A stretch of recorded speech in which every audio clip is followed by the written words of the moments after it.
Olá, meus irmãos, a graça e a paz do Senhor Jesus. Estamos aqui hoje para iniciar mais uma leitura bíblica e hoje nós vamos ler o livro de Gênesis, capítulos 36, 37 e 38. Vamos ler Mateus 12, do versículo 1 ao 21 e também leremos o Salmo 15. Então vamos fazer uma oração antes de iniciarmos a nossa leitura. Senhor Deus e Pai Todo-Poderoso, queremos te agradecer por esse dia, pelo privilégio, Senhor, de podermos ler e estudar a Tua Palavra, que tanto nos ensina, consola, exorta e nos edifica. Ó Deus, fala profundamente em cada coração, nos dá entendimento para compreendermos, ó Deus, as profundidades e belezas, Pai, da Tua Palavra, para que possamos crescer e ser edificados. Obrigado. A Ti toda a honra, toda a glória, todo o louvor para sempre. Amém. Amém, meus irmãos. Então vamos iniciar aí a nossa leitura e que Deus abençoe a sua vida através dessa leitura da palavra de Deus, em nome de Jesus. Então vamos lá, Gênesis capítulo 36. Essa é a história da família de Esaú, que é Edom. Então, Esaú é o filho mais velho de Isaque e Rebeca. Ele é irmão gêmeo de Jacó, com quem teve uma relação marcada por conflitos, especialmente a disputa pela primogenitura e pela bênção patriarcal. Então, aqui no capítulo 36, a gente vai ver essa situação. E a vida de Esaú ela é marcada por muitas decisões ruins, sendo que a principal delas foi desprezar o direito da primogenitura e trocá-la por um prato de comida.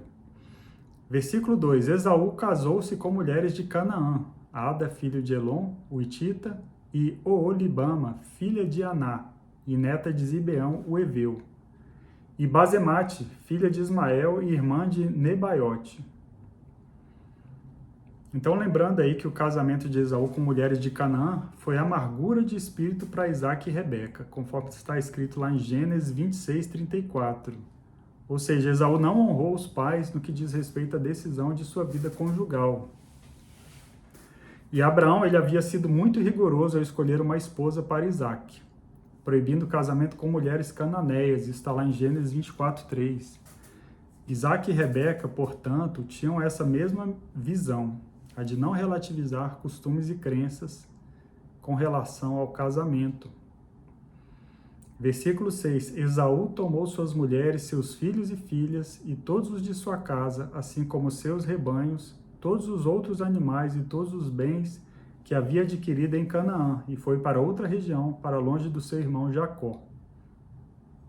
E aí no versículo 8, por isso Jacó, que é Edom, fixou-se nos montes de Seir. Então Esaú, ele se tornou ancestral do povo de Edom, que são os edomitas. A palavra Edom significa vermelho em hebraico. E aí associa-se ao fato dele ser ruivo. E é uma curiosidade, os nomes de Adão e Edom são bem parecidos. E no hebraico a forma de se escrever é muito próxima. E o significado também. Adão, ou Adão, significa aquele que foi feito do pó da terra. E Edom, vermelho. Então, o nome Adão, ele tem uma raiz etimológica que traz o sentido de cor da terra, cor de terra ou feito da terra.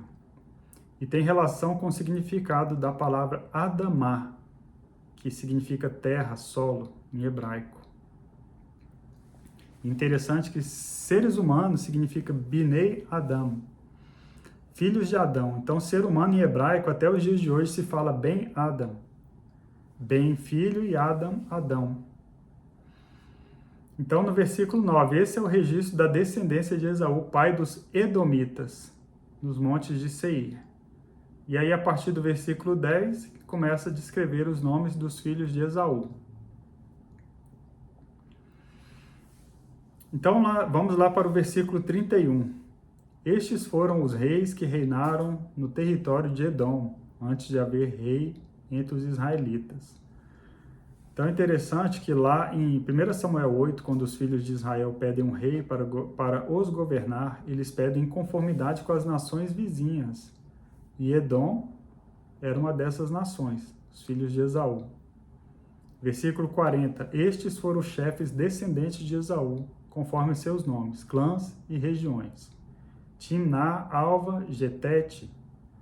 Então, esses são chefes descendentes. Em outras versões, a gente tem que são príncipes. E aí, no versículo 43, Magdiel e Irã foram esses os chefes de Edom. Cada um deles fixou-se numa região da terra que ocuparam. Os edomitas eram descendentes de Saul. Agora vamos para o capítulo 37, Gênesis 37. Jacó habitou na terra de Canaã, onde seu pai tinha vivido como estrangeiro. Esta é a história da família de Jacó, quando José tinha 17 anos, pastoreava os rebanhos com seus irmãos.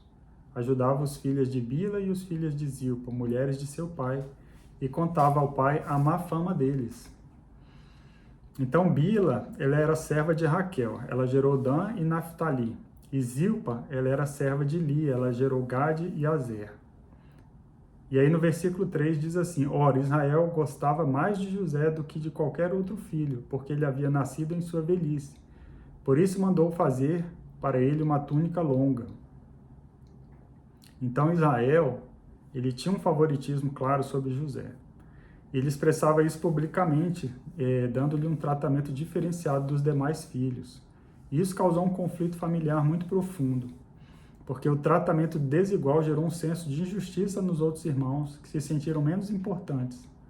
Isso quebrou a unidade na família e os irmãos passaram a odiar José. Aí no versículo 4, quando os seus irmãos viram que o pai gostava mais dele do que de qualquer outro filho, odiaram-no e não conseguiram falar com ele amigavelmente. Então esse favoritismo causava um sentimento profundo de desconforto nos irmãos. E esse sentimento foi crescendo, até que os irmãos passaram a odiar José. E aí versículo 5, certa vez José teve um sonho, e quando o contou aos seus irmãos, eles passaram a odiá-lo mais ainda mais. Ouçam o sonho que tive, disse-lhes. Então o sonho ele é um canal de comunicação intencional de Deus. Ele não é uma coincidência, não é uma superstição, nem uma fantasia. É uma forma de comunicação usada por Deus para falar ao homem, com a intenção de corrigir, orientar, preparar, livrar, instruir ou revelar a sua soberania. No versículo 7, José ele conta o sonho. Então, versículo 7. Estávamos amarrando os feixes de trigo no campo, quando o meu feixe se levantou e ficou em pé. E os seus feixes se ajuntaram ao redor do meu e se curvaram diante dele.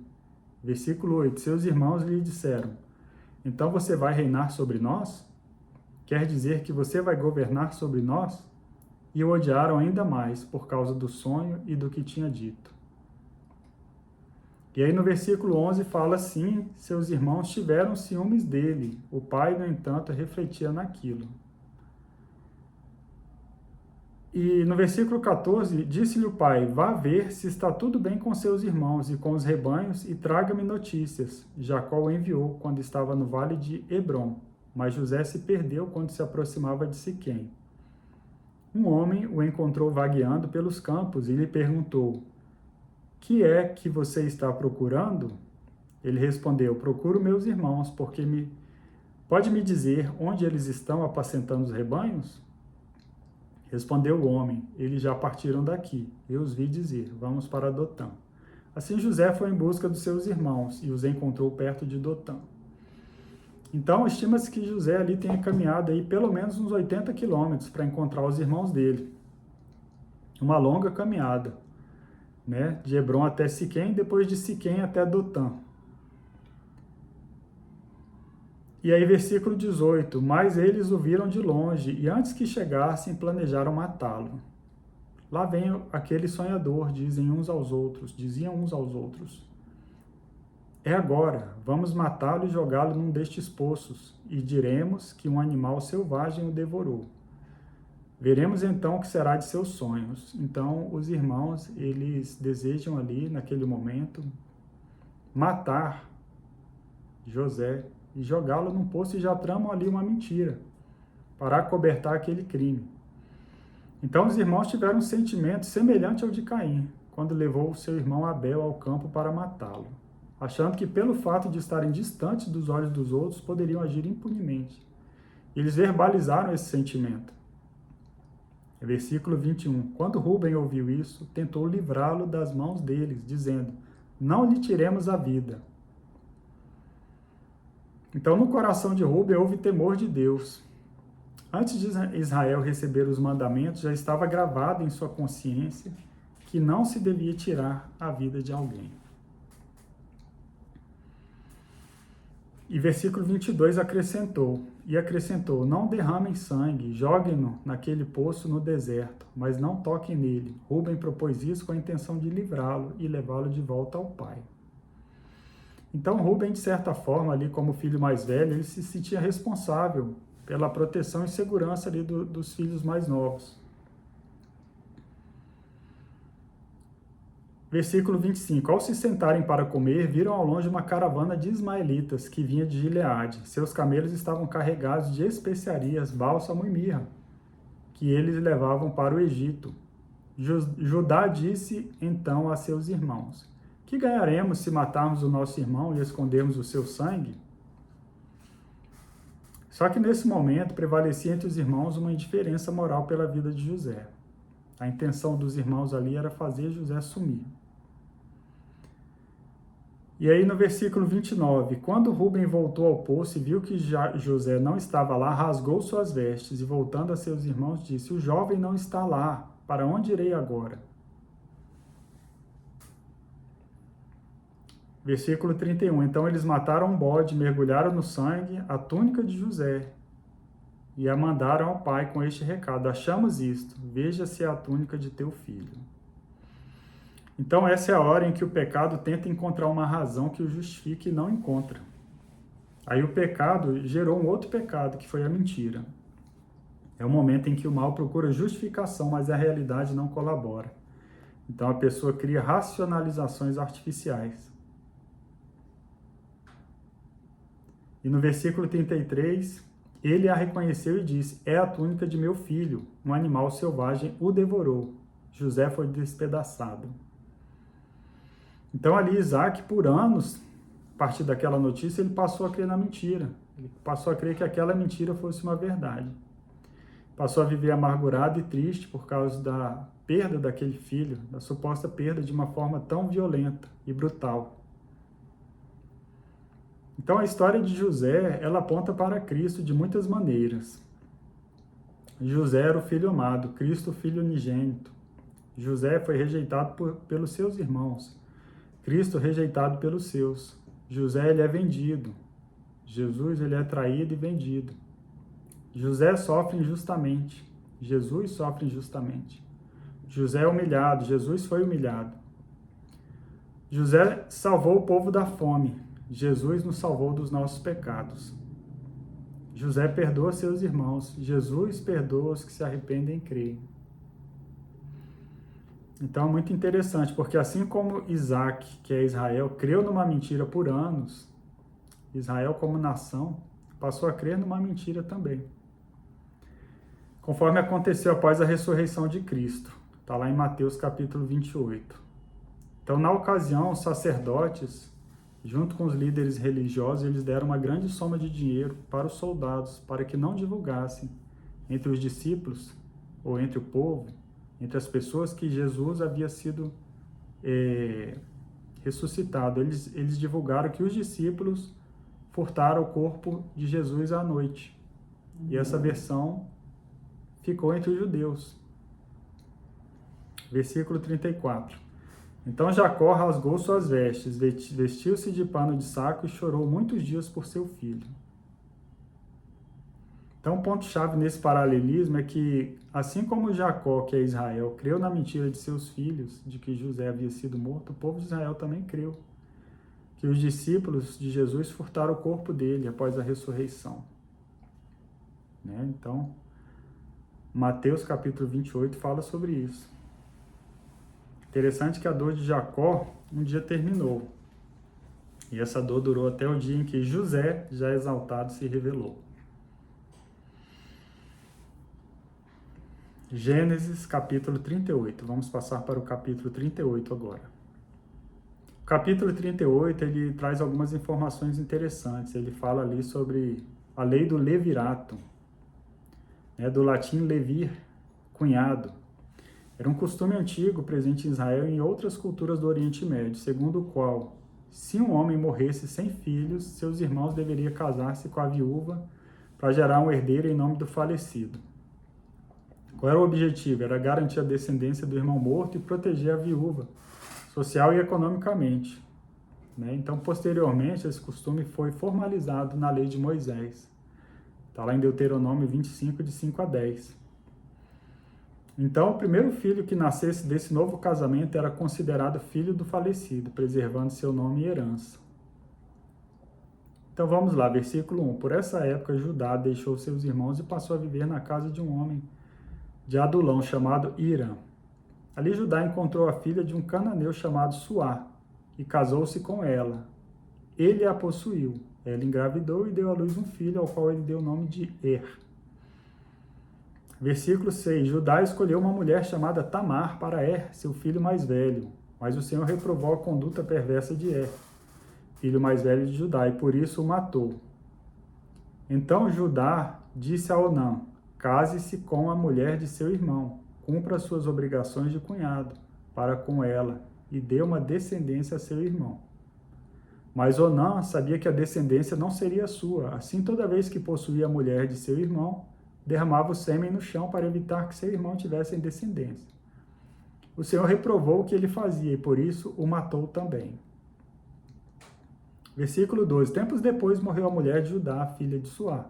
Passado o luto, Judá foi ver os tosqueadores de seu rebanho em Timna, com seu amigo Ira, o adulamita. Versículo 13. Quando foi dito a Tamar: seu sogro está a caminho de Timna para tosquear suas ovelhas. Ela trocou as suas roupas de viúva, cobriu-se com o véu para se disfarçar e foi-se sentar-se à entrada de Enaim, que fica no caminho de Timna. Ela fez isso porque viu que, embora Selá já fosse crescido, ela não lhe tinha sido dada em casamento. E aí, no versículo 16, não sabendo que era sua nora, dirigiu-se a ela à beira da estrada e disse: venha cá, quero deitar-me com você. Ela lhe perguntou: o que você me dará para deitar-se comigo? Disse ele: eu lhe mandarei um cabritinho do meu rebanho. E ela perguntou: você me deixará alguma coisa como garantia até que o mande? Disse Judá: que garantia devo dar-lhe? Respondeu ela: o seu selo com o cordão e o cajado que você tem na mão. Ele os entregou e a possuiu, e Tamar engravidou dele. Versículo 24. Cerca de 3 meses mais tarde, disseram a Judá: sua nora Tamar prostituiu-se, e na sua prostituição ficou grávida. Disse Tamar: tragam-no para fora e queimem-na viva. Quando ela estava sendo levada para fora, mandou o seguinte recado ao sogro: estou grávida do homem que é o dono destas coisas. E acrescentou: veja se o Senhor reconhece a quem pertence este selo, este cordão e este cajado. Judá os reconheceu e disse: ela é mais justa do que eu, pois eu devia tê-la entregue a meu filho Selá. E não voltou a ter relações com ela. E aí um versículo importante, o 29. Mas quando ele recolheu a mão, seu irmão saiu e ela disse: então você conseguiu uma brecha para sair. E deu-lhe o nome de Pérez. Então o capítulo 38 aí, tanto o livro de Ruth, quanto lá em 1 Crônicas 2, eles confirmam que Pérez é o antepassado do rei Davi. Então esse capítulo 38 ele mostra que a linhagem que produziria Davi surge através de Pérez, nascido da união de Judá e Tamar. Mateus capítulo 12, versículos 1 a 21. Naquela ocasião, Jesus passou pelas lavouras de cereal no sábado. Seus discípulos estavam com fome e começaram a colher as espigas para comê-las. Então, naquela época, segundo os fariseus, debulhar o milho era um tipo de trabalho proibido nos sábados. Mas Jesus mostra, por exemplo, que fazer um serviço a Deus supera regras religiosas. E Jesus se declara maior que o templo. Então, naquela ocasião, Jesus se declarou Senhor do sábado, porque o sábado foi dado ao homem para o seu bem e não para prejudicá-lo. Então Jesus ele curava no sábado porque sua missão colocava a vontade e a misericórdia de Deus acima das interpretações rígidas da lei. Vamos passar para o Salmo 15. Senhor, quem habitará no teu santuário? Quem poderá morar no teu santo monte? Então o Salmo se inicia com duas perguntas, e as respostas a essas perguntas aparecem nos versículos seguintes, em 11 tópicos. Aquele que é íntegro em sua conduta e pratica o que é justo, que de coração fala a verdade. Então, integridade, prática da justiça. Versículo 3, e não usa a língua para difamar, que nenhum mal faz ao seu semelhante, não lança calúnia contra o seu próximo, nem lança injúria contra o seu vizinho. Aí a versão Almeida, revista atualizada, fala isso, nem lança injúria contra o seu vizinho.